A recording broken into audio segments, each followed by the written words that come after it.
नमस्कार दोस्तों, चलिए जानते हैं बिहार की महत्वपूर्ण बड़ी खबरों को। केवल 20 मिनट में 2026 का नया बजट पेश हो चुका है, जिसको लेकर बिहार में हर एक गरीब को और मजदूरों को 5,000 रुपए का लाभ मिलेगा। राशन कार्ड धारी को भी हर महीने 1,000 रुपए और किसानों को 3,000 रुपए का लाभ मिलेगा। आज के इस वीडियो में सब कुछ जानेंगे डिटेल्स में। तो चैनल पर पहली बार आया तो वीडियो को लाइक करके चैनल को सब्सक्राइब जरूर कर दें। बिहार में किसान सम्मान निधि योजना की राशि 1.5 गुना बढ़ा दी गई है। इसके लिए नीतीश सरकार ने जननायक कर्पूरी ठाकुर किसान सम्मान निधि योजना की शुरुआत की है। इसके तहत किसानों को साल में 3,000 रुपए एक्स्ट्रा मिलेंगे। यह राशि पीएम किसान सम्मान निधि की मौजूदा राशि के साथ ही डीबीटी के माध्यम से किसानों के खाते में 9,000 रुपए की राशि सीधे ट्रांसफर की जाएगी। 2026 का बजट पेश करते ही कई सारी योजनाओं की शुरुआत कर दी गई है। अब बिहार के हर एक लोगों को मिलेगा कई सारे फायदा, जिसके तहत मजदूरों के खाते में 5,000 रुपए की राशि ट्रांसफर की जाएगी। बिहार सरकार ने नए बजट के अंदर कुछ योजनाओं को सम्मिलित किया है, जिसका लाभ बिहार के मजदूर और गरीब वर्ग के लोगों को मिलेगा।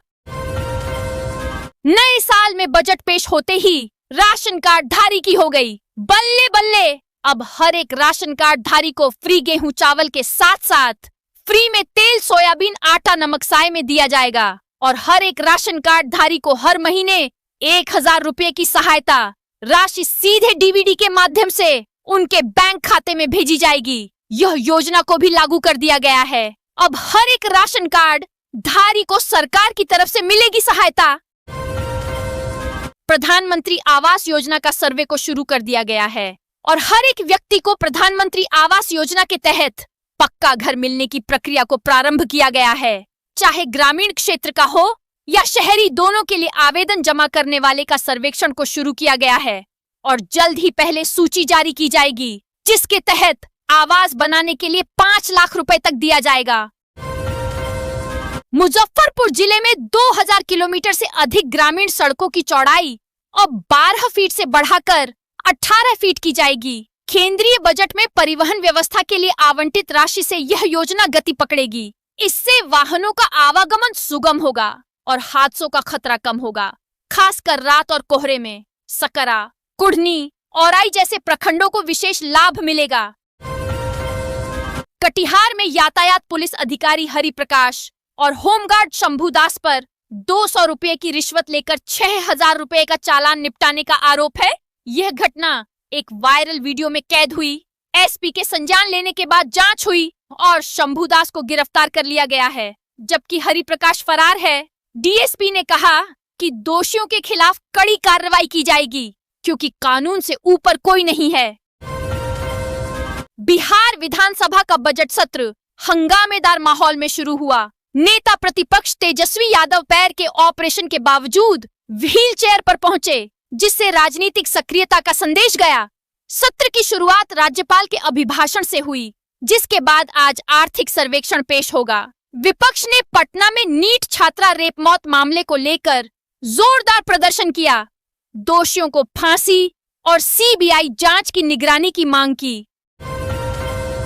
पथ निर्माण विभाग ने अपने बजट में बिहार की सड़कों के उन्नयन की योजनाएं बताईं। सभी सिंगल लेन सड़कों को चरणबद्ध तरीके से 2 लेन में विकसित किया जाएगा। 2030 तक 7 निश्चय 3 के तहत 5 नए एक्सप्रेसवे बनेंगे। विभाग ने पिछले साल 38,732 करोड़ रुपए की 266 परियोजनाओं को मंजूरी दी। पुलों के बेहतर रखरखाव के लिए नई नीति भी लागू की गई है। लोकसभा में राहुल गांधी के भाषण के दौरान भारी हंगामा। सदन में पेपर उछालने वाले 8 सांसद निलंबित। लोकसभा में हंगामा करने वाले 8 सांसदों को सदन में मंगलवार को सस्पेंड कर दिया है। बिहार में टीआरई 3 के तहत बहाल हुए शिक्षकों को ट्रांसफर का इंतजार है। जो शिक्षक घर से दूर हैं, वे नजदीक आना चाहते हैं। इसको लेकर सदन में मंगलवार 3 फरवरी 2026 को शिक्षा मंत्री सुनील कुमार ने पूरी जानकारी दी। सुनील कुमार ने कहा कि टीआरई 1 के तहत 45,637 और टीआरई 2 के तहत 28,237 शिक्षकों का ट्रांसफर किया गया है। जहां तक टीआरई 3 का सवाल है तो टीआरई 1 और टीआरई 2 के शिक्षक 1 साल प्रोबेशन पर थे। इसके बाद ट्रांसफर हुआ। टीआरई 3 का प्रोबेशन जून जुलाई में खत्म होगा। इसके बाद इनका स्थानांतरण होगा। जेडीयू विधायक भगवान सिंह कुशवाहा ने कहा कि आरजेडी को भ्रष्टाचार के मुद्दे पर बोलने का अधिकार नहीं है। इस पर विपक्ष के सदस्यों ने हंगामा शुरू कर दिया तो भगवान सिंह कुशवाहा ने सवाल करते हुए पूछा, लालू यादव क्या स्वतंत्रता सेनानी में जेल गए थे? भ्रष्टाचार के मामले पर राजद के लोगों को बोलने का अधिकार नहीं है। उन्होंने कहा कि भ्रष्टाचार को खत्म करने का काम नीतीश कुमार ने किया है। विपक्ष के लोगों को हल्ला नहीं करना चाहिए। जनता से जो फैसला दिया है उसे स्वीकार करना चाहिए। जनता ने नीतीश कुमार के विकास को समर्थन दिया है। अनंत सिंह ने नीतीश के पांव छुए। शपथ के लिए जेल से विधानसभा पहुंचे थे। दबंग विधायक विधानसभा में मुख्यमंत्री नीतीश कुमार समेत कई सदस्य मौजूद थे। इस बीच अनंत सिंह मुख्यमंत्री नीतीश कुमार के पास पहुंचे। अनंत सिंह ने सदन अंदर झुककर मुख्यमंत्री नीतीश कुमार के पैर छुए और फिर वो कुछ समय के लिए वहां हाथ जोड़कर भी खड़े रहे। बिहार बजट 2026 में हवाई सेवा का विस्तार करने के लिए कई परियोजनाओं पर काम चल रहा है। बेगूसराय और गोपालगंज में स्थित एयरपोर्ट को शुरू करने के लिए अध्ययन किया जा रहा है। साथ ही राज्य में 2 नए ग्रीनफील्ड एयरपोर्ट पर काम भी चालू कर दिया गया है। राज्य में पर्यटन को बढ़ावा देने के लिए सोनपुर मेला स्थल और अंबिका भवानी मंदिर का विकास किया जाएगा। स्वदेश दर्शन 2.0 के तहत कई परियोजनाएं चल रही हैं, जिनमें गयाजी में बौद्ध मेडिटेशन सेंटर भी शामिल है। पीपीपी मोड़ पर पटना, राजगीर और वैशाली में 5 5 स्टार होटल बनेंगे। हालांकि पर्यटन विभाग के बजट में 438 करोड़ रुपए की कटौती की गई है। केंद्रीय बजट 2026 से 27 की वीबीजी रामजी योजना में महत्वपूर्ण बदलाव किए गए हैं। अब रोजगार की गारंटी 100 से बढ़ाकर 125 दिन कर दी गई है, जिससे ग्रामीण परिवारों को अधिक दिनों तक काम मिलेगा। पंचायतों की भागीदारी भी 50% तक बढ़ाई गई है, जिससे स्थानीय स्तर पर रोजगार सृजन और पारदर्शिता बढ़ेगी। योजना में बेरोजगारी भत्ता और कृषि कार्यों के लिए श्रमिक उपलब्धता भी शामिल है। साथ ही धोखाधड़ी रोकने के लिए बायोमेट्रिक प्रणाली लागू की गई है। बिहार लोक सेवा आयोग ने साल 2026 के लिए अपना बहुप्रतीक्षित परीक्षा कैलेंडर जारी कर दिया है। इस कैलेंडर के जरिए आयोग ने आगामी परीक्षाओं और परिणामों की संभावित तिथियों को स्पष्ट करने की कोशिश की है, लेकिन शिक्षक बहाली टीआरई 4 का इंतजार कर रहे लाखों अभ्यर्थियों को एक बार फिर मायूसी हाथ लगी है। बिहार को सिर्फ बुलेट ट्रेन ही नहीं, 10,379 करोड़ का रेल बजट भी मिला। रेल बजट में बिहार को बड़ी सौगात मिली है। इस बार राज्य के लिए 10,379 करोड़ रुपए से अधिक का आवंटन किया गया है। साथ ही हाई स्पीड रेल कॉरिडोर योजना के तहत बिहार को बुलेट ट्रेन कनेक्टिविटी का भी लाभ मिलेगा। रेलवे के अनुसार इससे राज्य में कनेक्टिविटी, व्यापार और यात्री सुविधाओं में बड़ा सुधार होगा। बिहार में अगले साल 31 मार्च तक ग्रामीण व शहरी प्रशासनिक सीमाओं में कोई बदलाव नहीं होगा। जनगणना 2027 की तैयारियों के तहत यह निर्णय राज्य स्तरीय समन्वय समिति की बैठक में लिया गया। मुख्य सचिव प्रत्यय अमृत की अध्यक्षता में हुई बैठक में बताया गया कि जनगणना 2 चरणों में होगी, जिसमें पहले चरण में मकानों की सूचीकरण और गणना अप्रैल से सितंबर 2026 के बीच 30 दिनों में होगी। इसमें 33 प्रश्न पूछे जाएंगे। पटना हाई कोर्ट ने बिहार के लघु सिंचाई मंत्री संतोष कुमार मांझी के खिलाफ दर्ज आपराधिक मामला रद्द कर दिया है। न्यायाधीश संदीप कुमार ने पाया कि मंत्री केवल एक सार्वजनिक सभा को संबोधित कर रहे थे, जिसमें दलित लड़की के अपहरण और दुर्व्यवहार के विरोध में कार्रवाई की मांग की जा रही थी। कोर्ट ने गया के सीजेएम द्वारा लिए गए संज्ञान को भी निरस्त कर दिया, जिससे मांझी को बड़ी राहत मिली। बिहार में अगले 48 घंटों के लिए चेतावनी जारी की गई है। मौसम विभाग की माने तो ठंड के बीच बारिश हो सकती है। इसके साथ ही तापमान में भी गिरावट दर्ज की जा सकती है। मौसम विभाग ने कोहरे को लेकर येलो अलर्ट भी जारी किया है। बिहार बजट का बेहद खास फोकस युवाओं के लिए रोजगार और कौशल विकास पर भी रहा। युवाओं के लिए अलग और नया युवा रोजगार और कौशल विकास विभाग बनाया गया था। सरकार की घोषणा के मुताबिक युवाओं के लिए नई स्किल क्रांति की शुरुआत होने वाली है। राज्य में युवाओं को अब डिग्री नहीं बल्कि स्किल से रोजगार मिलेगा। बिहार की औद्योगिक नीति रोजगार सृजन पर केंद्रित है, खासकर सूक्ष्म और लघु उद्योगों में। इसमें डिफेंस कॉरिडोर, सेमीकंडक्टर पार्क और टेक हब जैसे नए क्षेत्रों पर जोर दिया गया है। सरकार स्टार्टअप्स और पीएमआरवाई, पीएम विश्वकर्मा जैसी रोजगार योजनाओं का समर्थन कर रही है। औद्योगिक विकास के लिए 20,767 एकड़ भूमि अधिग्रहण, लॉजिस्टिक्स और फार्मा पार्क स्थापित करने तथा नई वस्त्र, चमड़ा और जैव ईंधन नीतियों को लागू करने की योजना है। पटना मेट्रो परियोजना के तहत आईएसबीटी से मल्लाही पकड़ी तक मेट्रो संचालन की दिशा में महत्वपूर्ण प्रगति हुई है।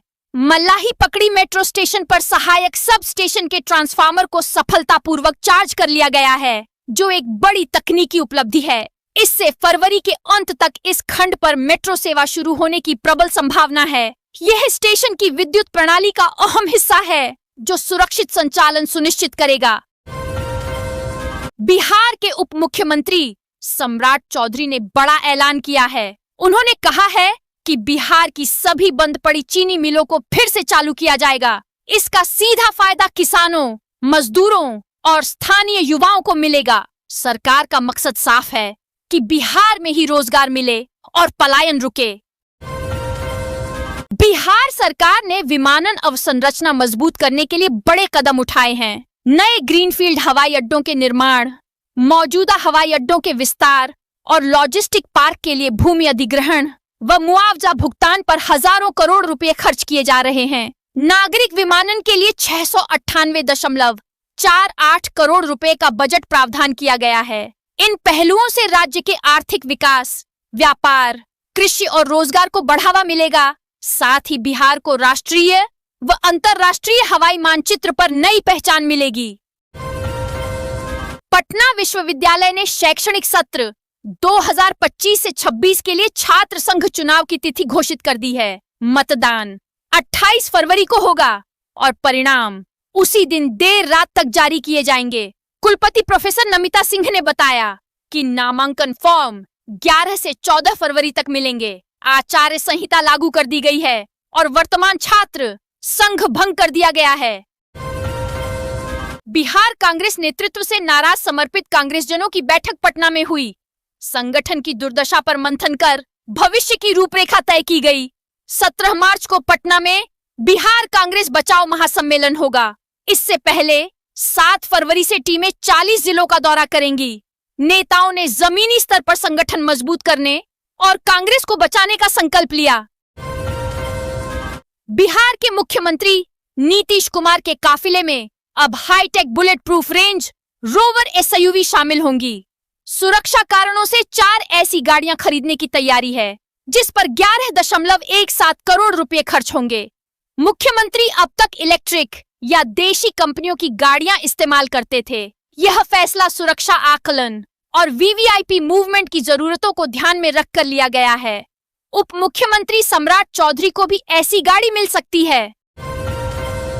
बिहार सरकार के खान एवं भूतत्व विभाग में राजस्व संग्रहण और अवैध खनन में गंभीर गड़बड़ी सामने आई है। उप मुख्यमंत्री विजय कुमार सिन्हा के निर्देश पर 11 जिलों के खनिज विकास अधिकारियों से स्पष्टीकरण मांगा गया है। बैठक में बालू घाटों की नीलामी, पर्यावरणीय स्वीकृति और अवैध परिवहन में अनियमितताएं मिली। निदेशक ने तत्काल वसूली, विशेष अभियान और लापरवाह अधिकारियों पर कार्रवाई के निर्देश दिए हैं।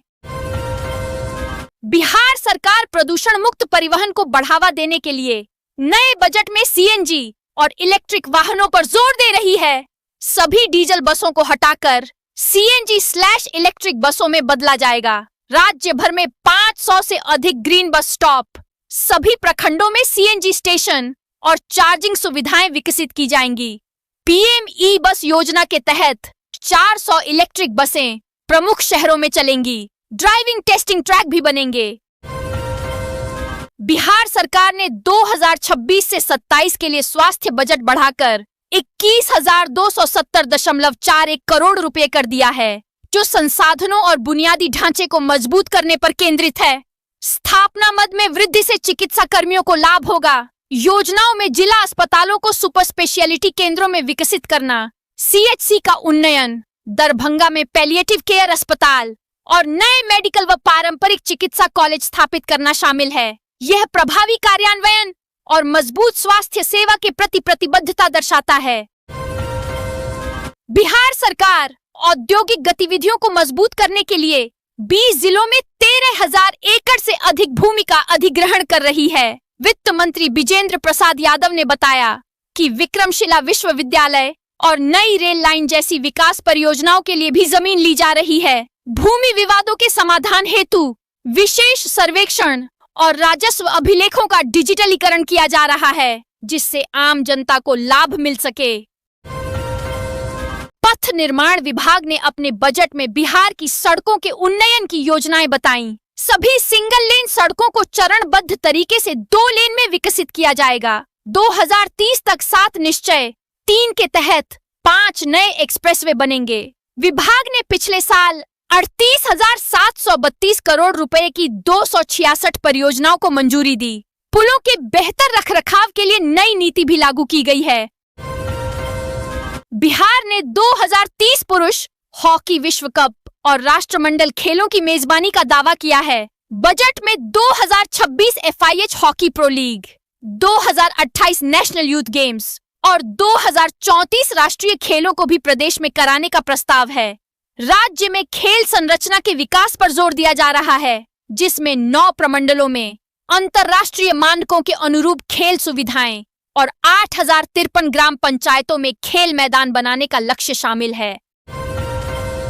बिहार के आर्थिक सर्वेक्षण के अनुसार राज्य में दूध, अंडा और मांस के उत्पादन में उल्लेखनीय वृद्धि हुई है। इससे प्रति व्यक्ति दूध की उपलब्धता 277 ग्राम से बढ़कर 285 ग्राम प्रतिदिन हो गई है। अंडे और मांस की उपलब्धता में भी सुधार हुआ है। चौथे कृषि रोडमैप के लक्ष्य लगभग पूरे हो चुके हैं, जिससे पोषण स्तर में सुधार और किसानों की आय में वृद्धि हुई है।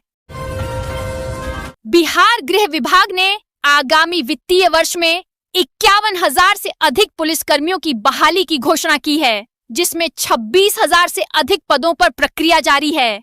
पटना मेट्रो और औद्योगिक क्षेत्रों के लिए SISF बटालियन भी स्थापित होगी। विभाग का बजट 2,300 करोड़ बढ़कर 20,132.53 करोड़ हो गया है। नए भवनों और आधुनिकीकरण पर जोर दिया जाएगा। उप मुख्यमंत्री विजय कुमार सिन्हा की पहल पर बिहार राजस्व विभाग ने दाखिल, खारिज और अन्य भूमि मामलों पर नए दिशा निर्देश जारी किए हैं। अब सक्षम न्यायालय में केवल आवेदन लंबित होने से राजस्व कार्यवाही नहीं रुकेगी, केवल प्रभावी स्थगनादेश ही प्रक्रिया को बाधित करेगा। यह कदम भूमि संबंधी मामलों में अनावश्यक देरी कम करने और वास्तविक क्रेताओं को राहत देने के उद्देश्य से उठाया गया है। बिहार विधानसभा में वित्त मंत्री विजेंद्र यादव ने वर्ष 2026 से 27 का बजट पेश किया। सरकार का कहना है कि वह सभी वर्गों का सम्मान करते हुए लोगों का जीवन आसान बनाने की दिशा में काम कर रही है। इस बार बिहार का बजट 3,47,00,000 करोड़ रुपए से ज्यादा का है, जो पिछले कुछ वर्षों की तुलना में काफी बड़ा है। सरकार के अनुसार भारत दुनिया की सबसे तेजी से बढ़ती अर्थव्यवस्था है और बिहार भी दूसरे राज्यों के मुकाबले तेजी से आगे बढ़ रहा है।